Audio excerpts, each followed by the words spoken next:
안녕하세요. 2025년 6월 3일, 이제 21대 대통령 선거가 코앞인데요. 네, 정말 얼마 안 남았죠. 그런데 최근에 다시 부정선거 음모론이 좀 고개를 드는 것 같아요. 맞아요. 특히 윤석열 전 대통령이 관련 영화를 봤다고 해서 더 그렇죠. 네, 그래서 오늘 보내주신 자료들 보면서 이 배경이란 또 구체적인 주장들 한번 좀 깊게 파헤쳐보려고 합니다. 좋습니다. 특히 저희 똑똑 시니어 가족분들께서 이런 정보를 어떻게 받아들이시면 좋을지, 또 어떻게 주변 분들과 이야기 나누면 좋을지 그런 부분까지 한번 짚어보죠.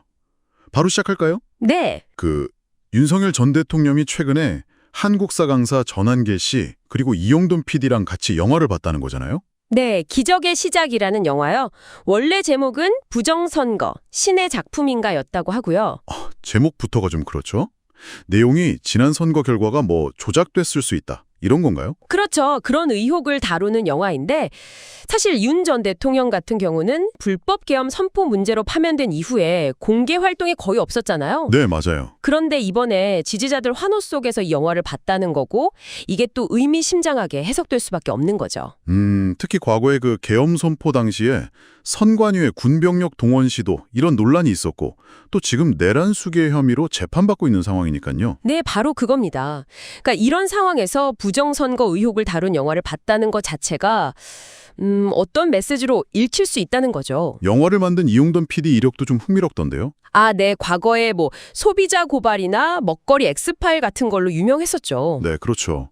탐사보도 쪽으로요. 근데 동시에 좀 과장이나 논란의 소지가 있는 보도로 비판도 많이 받았던 인물이라서 이번 영화 논란에도 좀 복잡한 맥락을 더하는 것 같아요. 현재 대선 후보들 반응도 좀 제각각이죠. 네, 국민의힘 김문수 후보 같은 경우는 선관위 불신 해소 이런 얘기를 하면서 약간은 좀 모호한 입장을 보이는 것 같고요. 직접적으로 지지하는 건 아니지만 약간 여지를 두는 듯한? 그렇죠. 반면에 이제 김 후보 선거운동을 돕는 한동훈 전 대표는 오히려 음모론과는 확실히 선을 그어야 한다, 이렇게 강하게 얘기하고 있고요. 더불어민주당 이재명 후보나 다른 후보들은 시스템 자체를 부정하는 건 좀 문제 아니냐? 이런 우려를 표하고 있고요. 결국 그래서 중요한 건 이 부정선거 음모론이라는 게 구체적으로 뭘 말하는 거고 그 근거는 또 뭐냐, 이걸 따져봐야 하는 거죠. 네, 맞아요. 자료들을 쭉 보니까 크게 보면 이제 통계적인 의혹 제기, 그리고 개표 과정 자체에 대한 문제 제기, 이렇게 나눌 수 있겠더라고요. 가장 많이 나오는 얘기가 그거 아닌가요? 사전투표랑 본투표 득표율이 너무 다르다. 네, 맞습니다. 특히 사전투표에서 더불어민주당 득표율이 본투표보다 훨씬 높게 나오는 거, 이걸 이제 조작의 증거라고 주장하는 거죠. 그게 왜 조작 증거라고 보는 거죠? 뭔가 인위적인 개입 없이는 이렇게 차이가 날 수 없다, 이런 논리인데요. 근데 이제 통계 전문가들은 그게 아니라고 하죠. 사전 투표하는 사람들이랑 본 투표하는 사람들, 이 집단 자체가 좀 다르다는 거예요. 인구 통계학적으로나 정치 성향 면에서요. 예를 들면 특정 연령대나 지지층이 사전투표를 더 선호한다거나. 네, 그렇죠. 실제로 그런 경향이 여론조사에서도 나타났었고 예전 선거, 2018년 재보궐선거 때도 비슷한 패턴이 있었거든요. 과거에도 그랬군요. 네. 그리고 보수층 일각에서는 사전투표는 좀 위험하니 본투표일에 해라, 이런 얘기가 돌기도 했었고요. 그것도 아마 차이를 키우는 데 영향을 줬을 거라는 분석도 있고요. 그렇군요. 또 하나 빳빳한 투표지 논란도 있었잖아요. 투표함 열었는데 접힌 자국이 없는 투표지가 나왔다. 네. 소위 형상기억 투표지 주장. 누가 나중에 슬쩍 집어넣은 거 아니냐, 이런 의혹이죠. 네네. 여기에 대해서 일단 선관위 설명은 투표용지 자체가 원래 좀 잘 펴지는 특수 재질이다. 그리고 투표함에 넣을 때 꼭 접어서 넣는 건 아니고 그냥 쏙 들어가는 경우도 있다, 이런 거고요. 재질이나 투입 방식 때문이다. 근데 여기서 더 중요한 건 대법원에서 이걸 직접 다 들여다봤다는 거예요. 네, 2020 수30 판결인데요.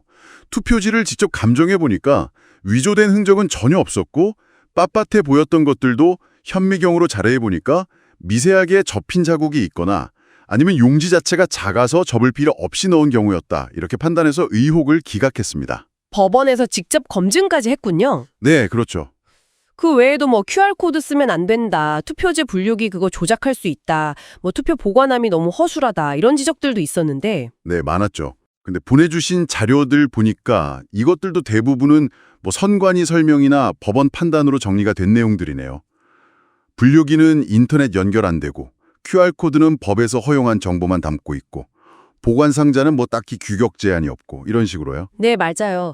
절차상 문제나 오해에서 비롯된 것들이 대부분이라는 거죠. 그런데도 왜 이런 의혹들이 계속 퍼지는 걸까요? 쉽게 가라앉질 않잖아요. 그게 참 어려운 지점인데요.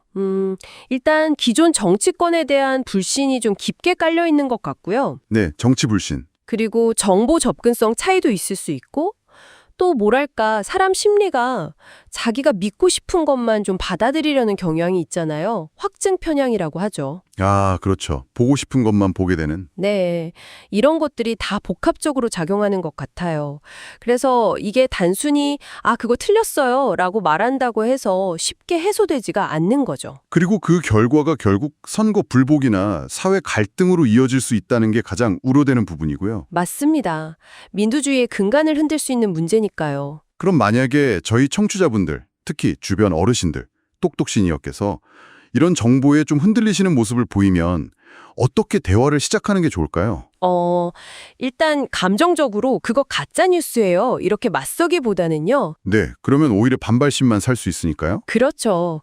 좀 차분하게 재규리는 의혹 내용이 구체적으로 뭐고 거기에 대해서 확인된 사실들, 예를 들면 아까 말씀드린 선관위 설명이라던가 법원 판결 내용, 통계 분석 결과 같은 것들, 이런 걸 좀 같이 찾아보거나 설명해 드리는 게 중요할 것 같아요. 아, 근거를 가지고 차분하게. 네. 그리고 누가 이런 주장을 하느냐 이것보다는 그 주장의 근거가 정말 검증된 거냐, 여기에 좀 초점을 맞춰서 대화하는 거죠. 출처가 불분명하거나 너무 단정적인 주장은 일단 좀 의심해보자. 그리고 공신력 있는 기관 발표나 여러 언론 보도를 좀 교차 확인하는 습관이 중요하다. 이런 말씀이시군요. 맞습니다. 핵심은 결국 주장이랑 검증된 사실을 스스로 좀 구분할 수 있는 능력을 키우도록 도와드리는 거라고 생각해요. 네, 오늘 부정선거 음모론 관련해서 여러 자료들 보면서 깊이 얘기 나눠봤는데요. 참 복잡한 문제지만 결국에는 정보를 좀 비판적으로 받아들이고 다양한 관점을 같이 보려는 자세가 중요하겠다. 이런 생각이 드네요. 여기서 한 걸음만 더 나아가서 생각해 볼 지점도 있는 것 같아요. 어떤 걸까요? 우리가 어떤 정보를 딱 접했을 때, 이 주장이 왜 하필 지금 이 시점에 이렇게 확산될까? 라던가, 아니면 이 정보가 퍼져서 누가 이득을 볼까? 이런 질문을 스스로 한번 던져보는 거죠. 아, 정보의 맥락과 의도까지 읽어보자는 말씀이시군요. 네, 단순히 이게 사실이냐 아니냐 이걸 따지는 걸 넘어서서 그 정보가 유통되는 배경까지 좀 파악하는 능력이 앞으로 점점 더 중요해질 것 같습니다. 네, 정말 깊이 생각해볼 만한 지적인 것 같습니다. 오늘 심층 분석은 여기까지 해야겠네요. 네, 오늘 유익한 시간이었습니다. 다음 시간에 또 흥미로운 주제로 찾아뵙겠습니다. 감사합니다. 감사합니다.